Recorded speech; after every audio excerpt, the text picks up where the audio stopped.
Pardon the interruption, but I'm Dan Levitard. Wilbon has the day off, so here I am, America. Is it too late for me to take today off? Is it too late yet? Wait a minute, your microphone's on, the cameras are on you. You know you said that out loud, right? I'm right here. Really? Did you hear it? I haven't seen you in so long. Why would you be so mean right up the top? I feel really bad that you heard that. Is it too late for me to take the day off? Welcome to PTI, boys and girls. As we all know far too well by now, Wilbon has taken the day off, and we're stuck with our longtime friend from the Miami Herald and highly questionable Dan Levitard. Yes. Woo! Try to contain your joy, Orange Man. And we begin today with Ben Roethlisberger telling the Pittsburgh Post-Gazette that at 35, he is contemplating retirement. Not this year, but next. He cited age, a desire to spend more time with his children, and the looming specter of CTE, among other things. Dan, Ben Roethlisberger has talked about retirement before, as recently as this past January. Do you take him seriously this time? I never take anyone seriously who's doing this in January because after a hard football season, a lot of guys feel this way. But the fact that he's still talking about it, Tony, and the fact that he doesn't get to play the game the way Tom Brady gets to play it, which is never getting hit, getting rid of the ball quickly, I do believe that pain would be something that would keep you away from this. And also his wife, he says his wife is telling him she wouldn't mind if he got out. That combination makes me take it seriously. So you don't think that anything has to do with the fact that Antonio Brown showed up at Steelers camp as Miss Daisy and driving Miss Daisy, and the fact that James Harrison showed up and got out of a fire truck? You don't think any part of Ben Roethlisberger, a noted diva, said, well, you know, I'm the star here, I'm the center of attention, how do I get the narrative back to me? You don't think that had anything in it? Well, I don't, because he's gotten plenty of attention over the years, but I have talked to Antonio Brown about this. He and Ben do conflict in ways that are interesting, where Antonio Brown will sit there and text Ben saying, I'm sorry, and Ben won't answer the text because he's got to cool off. Right. But I don't think that's what this is about. I do think this is about pain, Tony, because he plays the game in a way that's so physical. All the rules are different for the quarterbacks to protect them, to protect their safety. But you've heard Cam Newton talk about, I don't like how physical all this is. They're not playing the game that Tom Brady's playing. They're the two biggest guys out there. They're 6'5", 6'6", and 260. Do you find it interesting that Aaron Rodgers, at 33, has recently said, I'm going to play till I'm 100 years old? I mean, Aaron Rodgers, I think most quarterbacks, and I think Roethlisberger does this too, but is not talking about it now. I think they look at Tom Brady with great envy. And I think they think to themselves, if he can do this at 40, why can't I do this at 40? And I think with Roethlisberger and Rodgers playing on a contender means that it's worthwhile to go out there and try and do it. So I'm a little stuck with why Roethlisberger is taking this position now. Makes me lean towards it's a serious position. Right. Another thing about Rodgers and Brady is they're still playing the game exceptionally well. Yeah. Roethlisberger was pretty down last year. That has to be frustrating for him if the injuries are causing him. He's going to the Hall of Fame, Dan. I mean, he's one of the great quarterbacks out there. Yes. Let's move from a guy who sounds tired of football to a guy who sounds tired of being underpaid. Odell Beckham, who will earn $1.8 million this season, less than Kenny Stills, doesn't want to be paid like Antonio Brown at $17 million a year. He told Uninterrupted he wants to be the highest paid player in the league one day. The New York Daily News, of course, called him a pain in the three-letter word with two S's and actually made those two S's into dollar signs. Any issue with him saying this, Tony? No, none whatsoever. LeBron James at one point said he wanted to be the first billionaire athlete. I mean, I think everybody should want to get paid and somebody's got to be paid the most. Why shouldn't it be him? I just don't think it's going to happen. I mean, the people who get paid that kind of money are quarterbacks or people who sack quarterbacks. I don't know that wide receivers ever get to the top of the pyramid in this, but I have no issue with it. Do you? Well, I like divas. I like anarchists. I like honesty. I like guys saboteurs. Who can... You are a saboteur. Yes, I like saboteurs. And that's I am why a saboteur. You like that. Yes. That's right. Yes, I like all of this stuff because it reminds me of me when I look in the mirror. But I will say that this guy has a reputation in New York that, while immensely talented, he frustrates a lot of people. And you can believe all of these things without saying them out loud. You can say them to the people who will pay these checks without saying it out loud. I do believe that if you're not trying to instigate, and I believe he's an instigator because he's working out with Johnny Manziel, which seems to be something that bothers Giants management. Look at his hair. Look at the way he carries himself. Look at all the things he does. There's always media opportunity around Odell Beckham Jr. He wants to be a star. He's on a very, very big stage. I think he is a star. I think he's really good for the league. But I think people in New York probably look at what happened last year before the playoffs when he went to Miami and got photographed at a pool or whatever it was, and then didn't have a good game in the playoffs. And they say, hey, who is this guy to ask for this money? Well, I will say this, though, Tony. You've been around sports long enough to know that guys who are great and tell you they're great and know they're great and demand to be paid like they're great are more problematic for the public at large than guys who are simply great and aren't what this guy has been, which is like millennials on steroids, right? This guy is the millennial behavior that everyone complains about. He's got a lot of it. I don't mind it, but I understand why some people do. I think he's fun. And when you say I've been around long enough to know this, is that a shot at my age? I'm just asking. It was a light one, but the heavier ones will come later when I start calling you cobwebbed and musty. For a number of years now. It's cobwebbed now. It's mummified and fossilized now. Leonard Fournette, the first running back taken and the number 4 overall pick, reported to camp with the Jacksonville Jaguars. The new coach of the Jaguars, Doug Marrone, was asked, ideally, how many times would you like to see your quarterback Blake Bortles throw during a game? And Marrone said, and I quote, 0, unquote. He then added, quote, for me, I want to run the ball every play. I want to go back to the old way. I want to change the game, unquote. Danny, how should Leonard Fournette feel about the plan to run the ball on every play? I want to go back to a time that's more primitive. You, too, might be saying if you had seen Blake Bortles throw the ball for you with your job attached to it, I never want to see him throw the ball again. If I were Leonard Fournette, I'd say this is an extension of college, which wasn't that enjoyable for me. These 40-man boxes at LSU that I suffered, I wouldn't like this so much. To me, honestly, given the science of what we know right now, Tony, he might as well have said, I want to see Leonard Fournette get CTE if you're going to run him that much. I wouldn't have gone to that extreme, but if I was Leonard Fournette, what I would say is I'm fine carrying the ball 20, 25 times a game. But I'm not going to carry it on every play because then I have a 2-year career and I never get out of my rookie contract. So you better find a quarterback who's better. This is about Blake Bortles. This is a guy who was their number 1 pick, allegedly their franchise quarterback, and now a new coach comes in and says, I would rather eat the ball than let this guy throw it. So if you're Blake Bortles, Danny, and you hear this has to cause you tremendous pain, does it not? Well, but Blake Bortles causes tremendous pain to anybody who cares about the Jacksonville Jags. I wonder about this, Tony. When you come out of the SEC, whether it's Trent Richardson or someone else, playing in that conference and playing the way Fournette did, as rugged a style, I think there are more miles on his odometer than most because of how he had to play. So I would be concerned about overusing this guy too much. I wouldn't want to have to do that very much. What do we think of Doug Marrone? Doug Marrone walked out on Buffalo and actually got another head coaching job. I thought he was a loon when he walked out. He wants to go back to Woody Hayes football. I mean, obviously, I don't think he will last long, but he will at least do it his way. But you're leaving a trail of tears among the quarterbacks that you use if you say we're not throwing it. But how do you feel about this if you're Jacksonville? You see the way the Patriots play football, and then your coach is Doug Marrone, and he's telling you we're going to just run the football all the time. It's a give-up. It's crazy. Look here, Tony, finally a non-football story in the show. Thank you, football, for rescuing us. We had 3 stories about the Texas Rangers on Highly Questionable yesterday. That must have been a good show. The producers of that show should clearly be fired. Anyway, JaVale McGee has re-signed with the Warriors for Derrick Rose money. I already missed the football questions. Is this a big deal, little deal, or zero deal? It should be no deal at all because he was a very good 10-minute player. He provided a lot of energy for the Warriors. He helped them win a championship. But this is my great fear because they also signed Nick Young, also known as Swaggy P, also known as I don't have any assists a game. Okay, those guys have history together. They played for about 4 years on the Washington Wizards. And I want to tell you their record in all the games that they played. Oh, no, the glasses are on.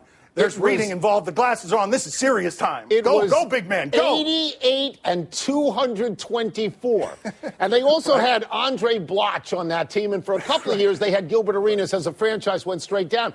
Ernie Grunfeld had to get rid of all of them because there is a knucklehead factor. Right. If you have 1 on Golden State, you're fine. If you have 2, it gets a little dicey. If you have 3, it's a disaster, even at Golden State. No. So I wonder. No, Golden State could have about 7 or 8 of these. And they'd still be fine because if Nick Young and JaVale McGee are your best players, you're those Washington Wizards with that record. If Nick Young and JaVale McGee are your 10th and 11th best player, you're a really good basketball team. Andre Iguodala, when he was the best player for the Sixers, they weren't really good. But when he he's your fifth best player, you're really good. JaVale McGee was excellent. Yes, he got a lot of offers here. He was.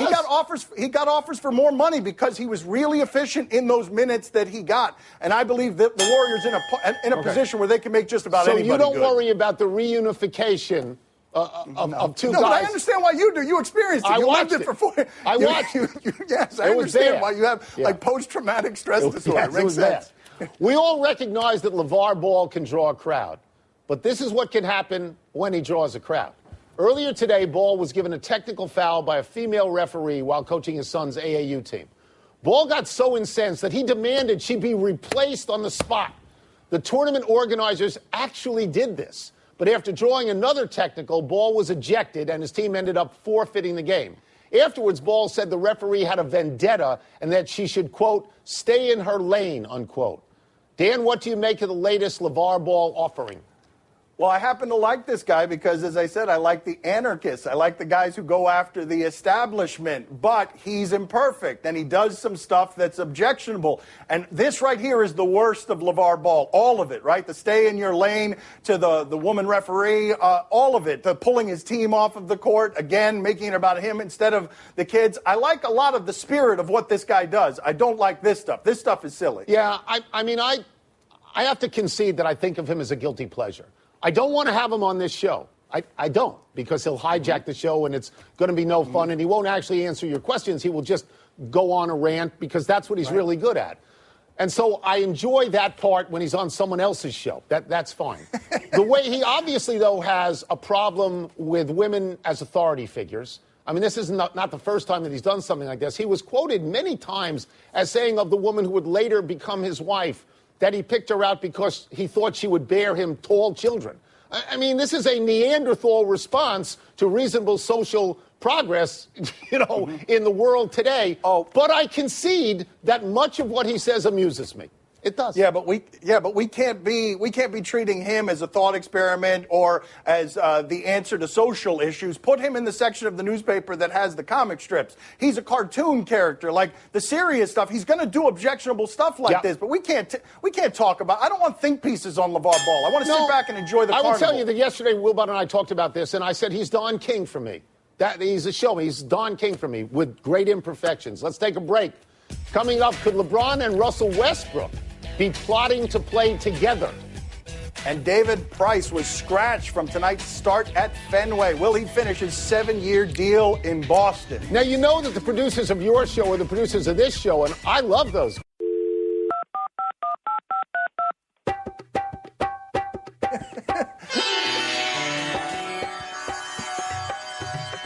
If I'm in drag, it must be time for fortune teller. Why don't I get the first call? Hey, guys, this is James. Now that they've signed Arena League quarterback David Olson, do you see the Ravens signing Colin Kaepernick? I have to admit that this caught me completely off guard. I have never heard of David Olson. I don't think anybody has ever heard of David Olson. But I don't. You know what? You could take the easy way out here, and you could say what this means is that Colin Kaepernick is indeed being blackballed by the NFL. I'm not going to go there because I think what John Harbaugh said was so praising and so persuasive. And, Dan, I don't believe that the owner or the general manager would have let him go out there and say those things if there wasn't a certain amount of backup in what he felt. I'm not sure that Kaepernick will get a job with the Ravens, but I still remain convinced that Kaepernick will work in the league this year.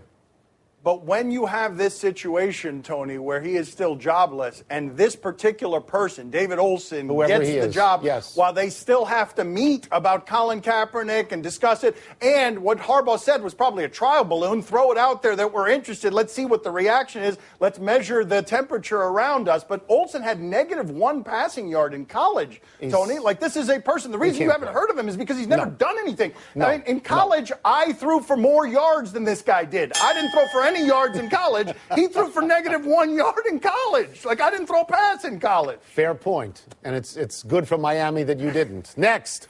Hey, Tony and Dan. Do you guys see David Price lasting 7 years in Boston? No, absolutely not. No way. He's 1.5 years into a 7-year deal at something like $30 million a year. And Ron Borges in the Boston Herald today lit him up I used to write columns. I never light anybody up quite like this, and I was pretty tough on some people. He said that he should be booed off the mound the next start that he makes at Fenway. And this is all about the Dennis Eckersley stuff, and I think it's fair to say he was scratched. He's on the DL now. I mean, I think it's fair to ask if that is a coincidence. I think what the Red Sox will ultimately end up doing is getting rid of him, paying most of his salary, and let some other team take him, because this is poisoned right now. Well, poisonous was that column by Borges, right? Because Eckersley and Price get into it on the team plane, and Price reportedly puts his sunglasses back on, and Borges writes, among other things, he's like, the only people who put their glasses on at midnight are boxers and morons, and we all know that David Price has never been in a fight. So I'll let you guess which one of those two he is. It's a poison environment, and that is a really bad place for a guy who's struggling and is black, Tony. Like, that's a bad city for that guy. His entire experience there is going to be uncomfortable. Well, he's struggling, particularly over a long period of time in the postseason, and Boston likes to get there every year. What's next? Hi, Tony. Hi, Dan. Love when you two are on together. Do you see LeBron and Westbrook teaming up in the future? This is so great. I cannot begin to tell you how great this is. The notion that LeBron James would play with Russell Westbrook, and it's based on the fact that they're working out together this week in Las Vegas. You have to ask yourself first, what do they have in common? Well, they both hate Steph Curry, and they both hate Kevin Durant, and they could get together and they could wreck the Golden State Warriors. Then you would say, well, you know, they don't share the ball. Well, this is not true. LeBron James doesn't need the ball all the time, and Russell Westbrook will get him the ball when he needs it because he has proven he can win championships. Russell Westbrook will say, whoa, this is too good for words. Well, but I think that everything's in play now, Tony. I think what LeBron did with the decision in 2010 has changed the paradigm so much. So when you say too good for words, we're going to get a lot of options like that because you know LeBron's not going to spend the last part of his career stagnant. This guy wants to be a pioneer. This guy wants to be a paradigm shifter. So he's going to go find monster talents to play with, and I feel like everyone's in play as soon as he becomes a free agent. That's what it said in his high school yearbook goal, paradigm shifter. That's what it said. Next. Hey, guys. Looking in the crystal ball, can you tell me if the Cubs are going to stay in first place the rest of the way? Of course they are, because the team they chased, the Milwaukee Brewers, after the All-Star game, the Cubs are 11-2, and Milwaukee is 4-9. They're not afraid of Milwaukee. Did you see what happened over a period of time of 5 innings on Wednesday and Thursday while playing the Washington Nationals? The Milwaukee Brewers pitchers gave up 22 runs, including 9 homers in 5 innings. So the Cubs are not scared, as Wilbon would say, of Milwaukee. Was it 4 or 5 homers in a row that the Nationals hit? 4. In and then a game? 5th in the same inning. Yes. Jake Arrieta said this. He said, we expect to stay in first place the rest of the way. They're better than the Brewers in every discernible way. Yeah. But I will say, I do like Milwaukee's offense. What has happened here with Chicago over the last dozen games is that their starting pitchers are 10-0 with a real low ERA. So they've got much better pitching than Milwaukee, so they're going to stay there. But they might not stay there this weekend. I know, but Milwaukee wins 2 of 3 this weekend, and Milwaukee's back in first place. Do you think that's going to happen? Because I do not. No, I do not. No, I do not. And I hate to say that because it makes Wilbon happy. We're nearly out of premonitions, but in our future, I see us discussing Aaron Judge losing a tooth.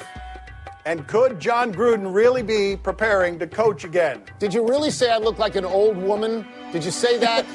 Yes, an old woman from like the late 1800s at a carnival. You're guessing the weight of people or something. I went to the carnival in the late 1800s. You're listening to Love Advice with Leanne. Caller, you're on the air. Hi, Leanne. Long-time listener, first-time caller. Why, in your professional opinion, do you never take my calls off the air? Is this Carl? Yep, it's Carl. I mean, we had a few dates. Everything was great. I thought, Well, you know, when you switch to Geico, you could save a lot of money on car insurance. Okay, awesome. You should call them. I will. Geico, because saving 15% or more on car insurance is always a great answer. Happy time, people. Happy 40th birthday, Manu Ginobili. To the surprise of many, Ginobili has decided to extend his career with the San Antonio Spurs and will return for his 16th season. As you can see from this fabulous tweet, Ginobili believes he has found a family member in this particular bald eagle. And Wilbon and I welcome them both to the Bald Brotherhood. Looks so much better than he did when he had that, island, that hair island growing in the back of his head. Now he looks like that. Happy anniversary, Yasiel Puig. On this day 4 years ago, you hit a walk-off home run in the 11th inning and then slid into home. What a great combination. First, Puig gives a big-time bat flip, and then he slides so theatrically. This happened in Puig's rookie season, which remains arguably the most productive season of his career. He's been better for them this year, though, than I thought he would be. I mean, he was in the minor leagues not that long ago. Happy trails to part of Aaron Judge's tooth. As the Yankees celebrate Brett Gardner's walk-off home run in the 11th inning last night, Judge is holding Gardner's batting helmet. In the scrum that ensues, said helmet is pushed into Judge's face, chipping a tooth. Judge went straight to the dugout for care, and later the Yankees sent security personnel onto the field to try and locate the missing piece, Dan. That's great video right there. I like that tiny little hand helping us there point out the tooth. That's good work by the producers. Errors. I said that Odell Beckham was photographed at a pool before last year's playoff game. It was a boat. And Dan said if the Brewers took 2 out of 3 from the Cubs, they would reclaim first place. He's wrong. They would need to sweep. Let's go to the big finish. MLB.com reports that the Rangers have told teams they do plan to trade Yu Darvish. What's the best place for him? I defer to Kirkshin on these things. He said on the radio show today that the Dodgers is the place for him, so that's what I'm going to go ahead and say. The Knicks agreed to a 1-year deal with Ramon Sessions. He's making more than Derrick Rose. Is that the missing piece? The missing piece? Are you kidding? Stop. I know. Stop. I know. Brandon Jennings took a 1-year deal to play in China again. Are you surprised? I'm not surprised. I thought he was the worst player in the NBA last year. Seriously, for Washington. Not even kidding. John Gruden tells PewterReport.com that he constantly prepares himself to coach again. Do you think that will ever happen? I wouldn't have thought so. I thought he really liked the booth. But if somebody comes up with an offer for $10 or $12 million a year and he's still preparing every night, sure he'll do it. Last one. Dallas Keuchel starts tonight for the Astros. Do you expect him to pick up where he left off? Where he left off, ERA under 2 at the beginning of June, winning all his games? No, but he'll be really good. He's always really good. We're out of time. We'll try and do better the next time. I'm Tony Kornheiser. I'm Dan Levitard. Thank you for watching. Wilbon, mercifully, back on Monday. No more meetings. Danny, you were great. And Jack Druga, I'll see you next week. PTO.